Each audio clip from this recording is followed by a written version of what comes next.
Welcome to the very first Minecraft video I've ever made in honor of you, Grandpa Ron, for your birthday. Happy birthday, and I wanted to make you a little video here to show you some of the builds that I work on and some of the machines that I build. When I build these machines, I think of you. I'd like to think I got my craftiness from you. You're very handy in the real world, and this is kind of my outlet for that as well. I am dressed as a puppy dog hot dog, as you can see here, and it's quite cute. This is a skin that I got for free. Look at my mustard. Alright, so let me go ahead and show you the town. I'm going to change my view here, and of course it's raining, so let's change that really quick. And give us a nice clear weather so that we can view here. Now it is nighttime, but I think that's alright. This place is well lit enough. This is the train station. So when you first load into the game, this is where you'll land. And I've built a couple train tracks leading out to the different areas here. I play this world with my friends. It's an open world online game, so my friends can join in and build their own little cities. This here is our map room. I spent a lot of time working on this map, and it's got little labels here, so we're here, and if you go out that way, there's the Grove. We've got a little village there. We've got my town over there, and that is my roommate's city. Quite fantastic. Maybe she'll do a video and she could show you a little bit about it. But yeah. So let's go ahead and take a look at the city that I've been building. I'm going to grab a minecart here, and we will take the rails all the way over. So this is kind of like a train. It just makes traveling a little faster because these worlds, when they generate, they're infinite. So there's lots of different biomes and things to look at, but it never ends. You could travel in one direction for years and years and not see the same thing twice. So having the little train station here is a whole lot easier than walking or even riding a horse. So let's go ahead and go on down to my village here. I'm going to go ahead and change the daytime to sunrise, just so that we have a little bit of light here. I do love coming up on this town with the sunrise right behind it. I've been working on this build for about 2 or 3 years, I believe, and it's definitely amateur. That's why my Minecraft name is The Worst Minecraft Player, because I very much just build, after work, just to wind down. I'm not looking to win any contest. I am far from a professional. So let's just go ahead and take a look at my little builds here. And I'll start with the machines, because I think the machines are the most interesting about my build. This is the downtown area, and let's take a walk along the boardwalk here. So I opened up this machine ahead of time so that we can take a peek. I've decorated it quite like a pumpkin, because this is my pumpkin farm. So if we take a look in here, what we're seeing is grass blocks and farm blocks, and on the farm block is the pumpkin.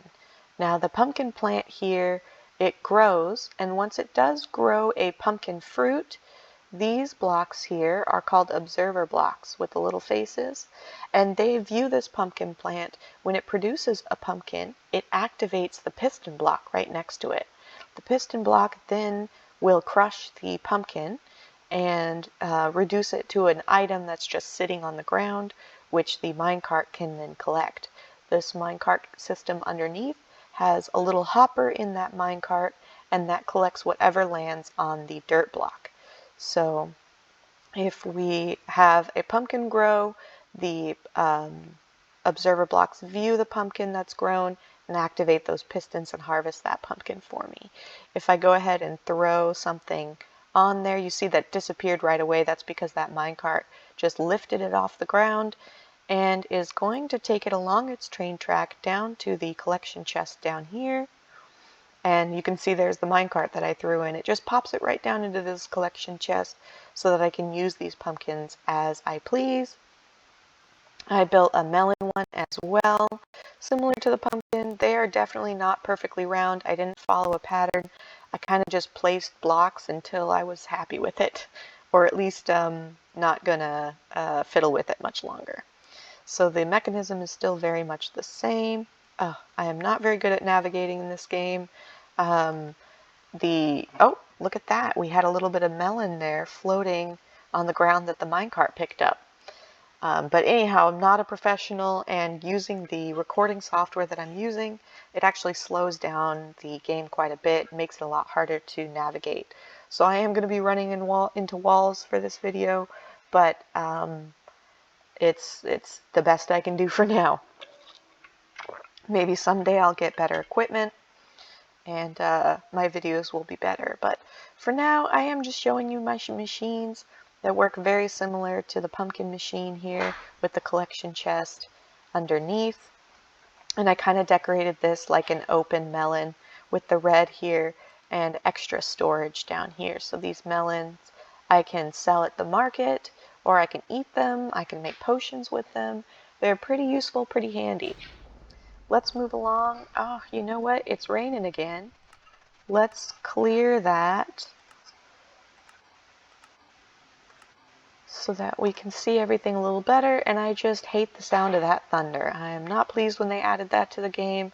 There's really no purpose for that thunder other than to give me quite a spookle. So what we're looking at here is my sheep farm. I have them all lined up here. I have a sheep of every color, and the sheep live on those grass blocks there, and what happens, he's supposed to sit right here. He eats that grass block. You see his wool grew in, and then it was collected right away. Now what we're looking at is the collection system behind it. So this is an observer block with the face that we saw earlier with the pumpkin farm and the melon farm, and it observes this here dirt block. Now the dirt will grow grass every few minutes, and it's feeding off of this grass block that's right next to it under this glass here. So the grass under the glass is forever green, and it'll provide grass that'll spread to these dirt blocks. So after the sheepy ate the grass, it'll be a dirt block for a little bit, and then when it regrows that grass, it will attract the sheep will eat the grass, the sheep will then grow wool from eating the grass, the observer block will see that the grass has been eaten and activate this dispenser block above it. The dispenser is full of shears, and it will shear the sheep for me automatically. Oh, look at him. He's such a good sheep, and he loves his job. He's going right back into place. I'm going to block him in for now, and I can fix this later. But I did just want to show you the mechanism of these sheep farms that I've been working on. Now, I have one sheep of every color, and it goes all the way into this hallway with the collection chest that I can just collect from.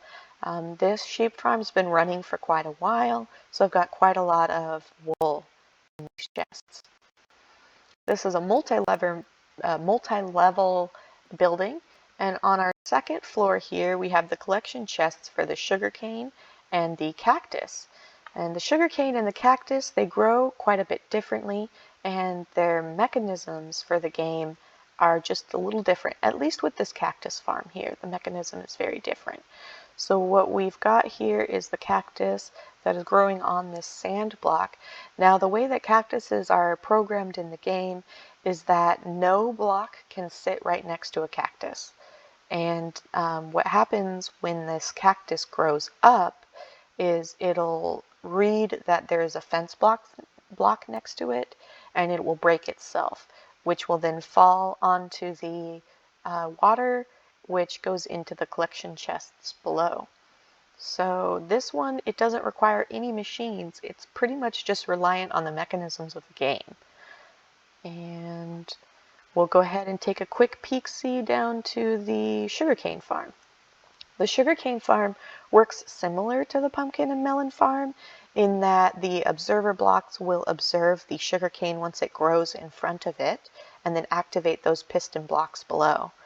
And the sugarcane grows upward up to 3 blocks high, so once it reaches that third block it will activate those pistons, which will harvest the sugarcane and drop it on the ground, and my little minecart that's zooming around here will collect it and drop it into those collection chests over there. Alright, let's move along down the boardwalk here. If I can... Okay, well, it wants me to stay flying, so we'll just keep going down here into the lava farm. Now, the lava farm functions a little differently than everything else in that it uses just a simple dripstone block and a simple little dripstone spike there to generate the lava. If we take a little look up here, that's the lava there. That solid orange square is lava, and it just sits there forever and ever, and it will sink into this dripstone spike, and I can then collect it with a bucket there and store it aside for later. Lava is useful for cooking things. It can be used as a fuel source. It can be used as decoration or to deal damage to other players or mobs. So it's pretty useful. I've kind of decorated it just like a random, I don't know, maybe a coal block that's a little bit on fire. And that is it for this side. These buildings here are more just decorative. This is a hotel, the little clock tower. This is a villager trading hall for my librarians. And maybe we'll take a peek in there if you're interested. But they're not very interesting as far as they don't involve mechanisms or machines. So let's move on to the other mechanisms and machines. And maybe someday I'll make a video showing the interior and the detail of my builds. So what we're coming up on here is the bar. This is the XP bar, age 21 and over. Let's go inside. And I've kind of decorated this to look like a bar, using stairs to look like seats and sea pickles to look like cups. I have barrels here with tripwires on them. It kind of looks like a beer keg. And then we've got the little sink over here with the little tripwire hook that looks like a faucet. These are all kind of just regular blocks that I put together, hoping that it looks like a bar. We'll go down here. Now there are monsters in this game, just to keep it interesting, and the monsters each drop something valuable. So the spiders drop their webbing, and the skeletons drop bones. Let's go ahead. This is the skeleton section. And what we have here is a fallen skeleton here. He falls down from the spawn area up there, and then he lands on that magma block here. He takes damage and dies, and then he drops his items, which is collected into this minecart with the hopper, down into this hopper here, and down into this collection chest. So as you can see, he drops pretty useful stuff. Every once in a while a bow, every once in a while some armor. Bones are great for bone meal, so you can grow crops. You can also use a bone to tame a wolf into a dog. So the magma block destroys the creature once it falls down there, and it automatically produces that loot. Now, if I want to kill these manually so that I can get the XP points, I click the lever here, which uses a sticky piston to pull that block back, and I use, oh no, he ruined it. Okay, so if I use this lever here, it'll place another block in its place so that this would not happen. Let's go ahead and replace this really quick, and so we can see how it works. We'll just put that there. Now the skeleton has fallen on this block here, which he doesn't take damage from, and I can come up with my sword and just give him a couple whacks, and then I get those XP points, which are those pretty little balls there of lime green color. Those are XP, which is useful in the game. I'll go ahead and place this magma block back into place so that when they fall down, they're automatically collected in my chest. And let's move along. This, in case you couldn't tell from the context clues, is the spider farm, which functions very similarly to the skeleton farm. So the spiders fall down there and they take damage and they die on those magma blocks. They drop their loot down into here, which goes into the collection chest, which is pretty handy. We'll move right along here. This is the slime farm. I apologize if my throat is getting a little scratchy. I'm recovering from a cold, so it's a little rough here. But the slimes are really useful in the game because they allow me to make the sticky pistons for my machines. If we collect the slime from here, then it can be used for future projects, machines, even decoration. These are the slime blocks here. And it goes down into this collection chest there. And that is it for the mobs. If we go ahead and take a look-see upstairs, we can continue looking at the other machines.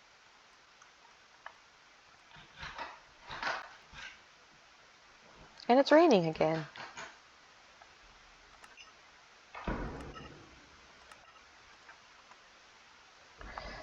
Okay, this is the second to last machine. This is my super smelter.